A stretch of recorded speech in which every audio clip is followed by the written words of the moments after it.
Hey guys, Caleb here. Welcome to episode 2 of my brand new Sing That Riff Challenge series. This series is all about unpacking difficult vocal riffs and runs from songs and then giving myself an attempt of singing it. Now, in order to do this, I give myself 2 criteria that I have to keep to make it more challenging. 1, I only have an hour and a half from when that camera starts recording to unpack it and to figure out how to sing it. And 2, I only have 10 recording attempts max. So this week I am doing Steelheart, She's Gone. It's that classic 80s hard rock kind of sound, which I really love. And make sure to stick around to the end of the video because at the end I will score it out of 10 in terms of how difficult I found it. And if I end up nailing the original pretty easy, I might even try to sing it in a higher key and make it even more challenging.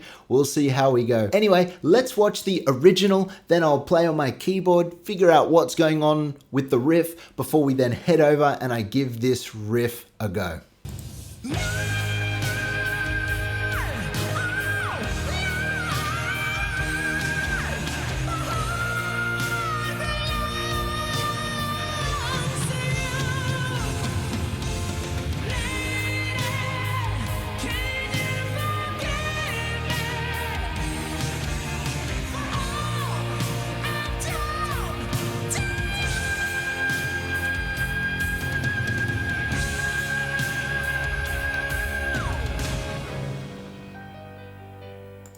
Yeah, okay. So that's pretty crazy, isn't it? So let's try to have a look at what's going on with this riff. So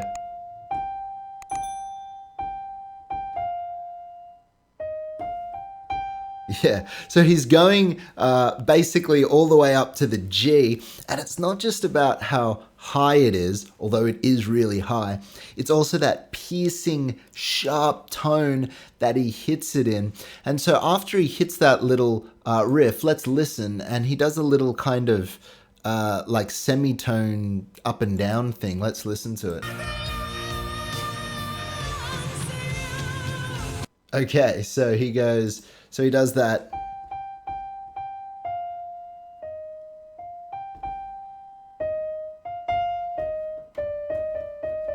Okay, so yeah, it is semitones between the D and the D sharp or E flat there. And then let's just listen because I want to make sure that basically I end up in the right spot.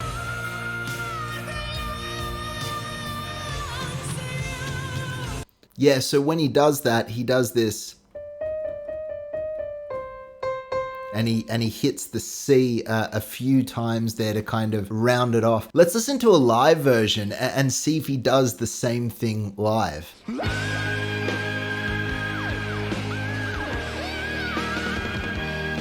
Yeah.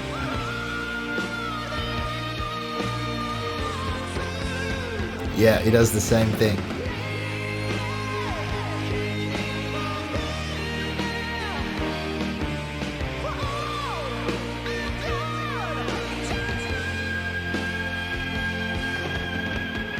Oh, it's just so cool. Just also the power he kind of injects into it. You can also hear that when he does it live and even on the album as well, there's a lot of this kind of pingy, slappy kind of delay sound, and that really adds to it. So I'll probably add some of that on my vocals to give it that kind of sound as well.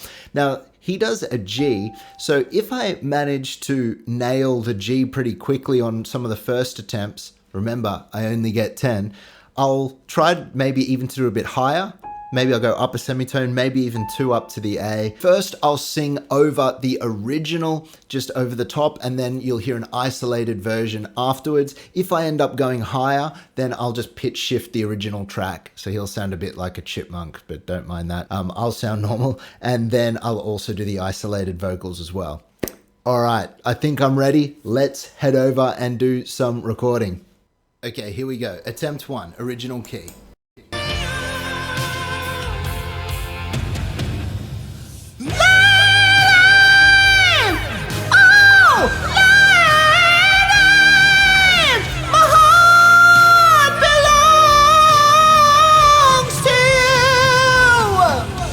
Let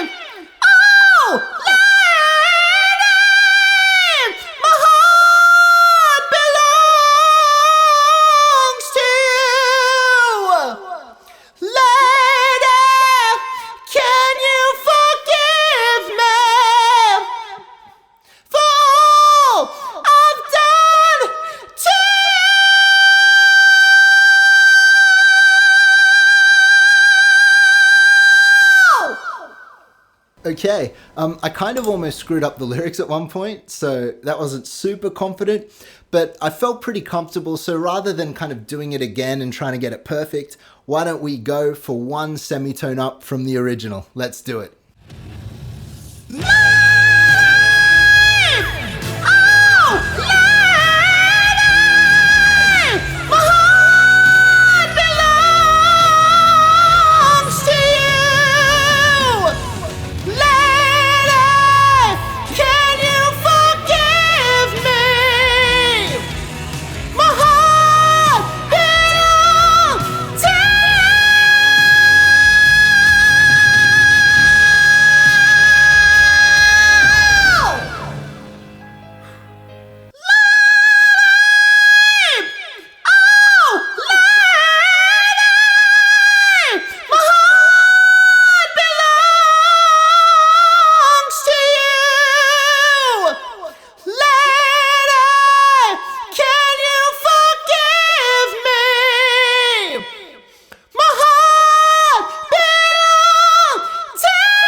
Okay, so I got the lyrics wrong, but apart from that, it felt pretty good. So that was attempt 2.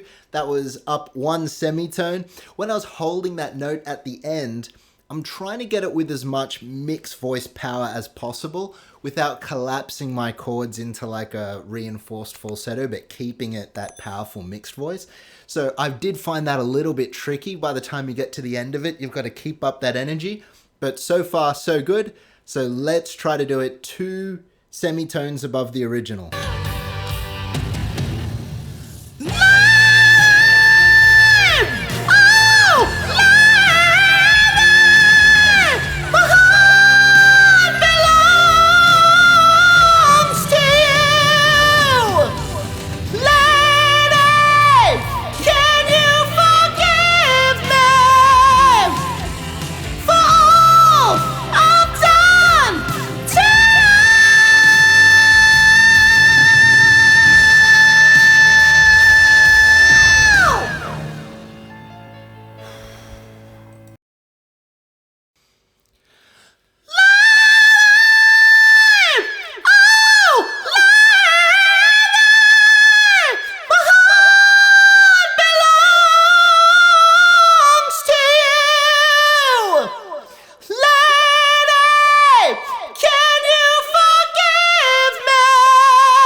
Okay, so I was really feeling it at the end of that long note. You could probably see that I was tensing a little bit too much. That was probably because my air support wasn't perfect, and you get to the end of a phrase and you're kind of doing weird things. You tend to just get weirder and weirder in terms of what you're doing vocally. You've got to stay on top of what you're doing. So I feel like even though maybe I could do the B flat, maybe I could go one more, I think I'm going to call it quits there just because that A wasn't feeling great. Anyway, up to semitones, I'm pretty happy with that. So why don't we jump back over and I'll discuss the difficulty of this riff and give it a score out of 10. Well, that was heaps of fun. I really enjoy singing some of that high mixed voice stuff, particularly stuff from the 80s and 90s I find really fun. This is the kind of singing that is really difficult to do without training. But once you've kind of mastered or worked on the ability to sing in that kind of a mixed voice, it's not that difficult once you're there technically, if that makes sense. So this is the type of riff that there's no way I could have done 10 years ago, but now I could sing that, and I'm pretty confident I'd be able to sing it pretty well live as well, but probably not in the higher keys. So with that all in mind, the score for what I will give this riff in the original key is an 8.2 out of 10 in terms of difficulty. Now, the reason I'm saying it's an 8.2 is because basically once you've mastered those vocal techniques and that range, then it's not that difficult. But in order to be able to have the skills to be able to get into that range in the first place, takes a lot of years to get there. So it's still high difficulty, but it's not the highest of the high. Having said that, this song is more about the entire song than just that riff. So even though this riff alone might be, say, an 8.2 out of 10 difficulty that I'm awarding it, I would say that the entire song is much higher out of 10 because it stays high for such a long period of time, and it really navigates your passaggio, that break area in your voice. So that's an entirely different thing. Anyway, I hope you enjoyed this video. If you did, make sure to subscribe. Be on the lookout for my next episode in this series, which I believe is going to be Arirang Alone from Sohyang. I do not think I'll be able to do it. I'll probably crash and burn, but that's okay. You win some, you lose some. That's what this series is all about. It's about keeping it real. Anyway, hope you enjoyed it. Look forward to seeing you all in the next video.